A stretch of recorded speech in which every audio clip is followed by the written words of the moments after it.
இன்னைக்கு நாடு எப்படிப்பட்ட சூழல் இருக்குதுன்னு நான் அதிகம் உங்களுக்கு விளக்க வேண்டிய அவசியம் இல்லை. அதுல இஸ்லாமிய மக்களான நீங்க எப்படிப்பட்ட அச்சுறுத்தலை எதிர்கொள்றீங்கன்னு உலகத்துக்கே தெரியும்.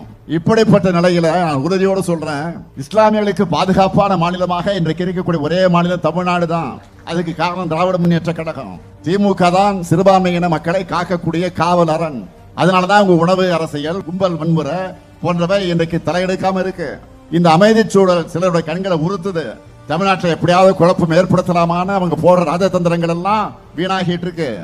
அதனால தங்களுக்கு ஏற்ற அடிமைகளாக இருக்கிறாங்களே இடி, சிபிஐ, ஐடி இது போன்ற அமைப்புகளை வச்சு மிரட்டி தங்களுக்கான கூட்டணியா உருவாக்கி மேடையை ஏறி இருக்காங்க. இன்னைக்கு திராவிட முன்னேற்ற கழகத்துடைய தொண்டர்கள் வீதி வீதியாக வீடு வீடாக பரப்புரையை தொடங்கிட்ட மாதிரி நான் உரிமையோடு உங்களை கேட்க வந்திருக்கிறேன்.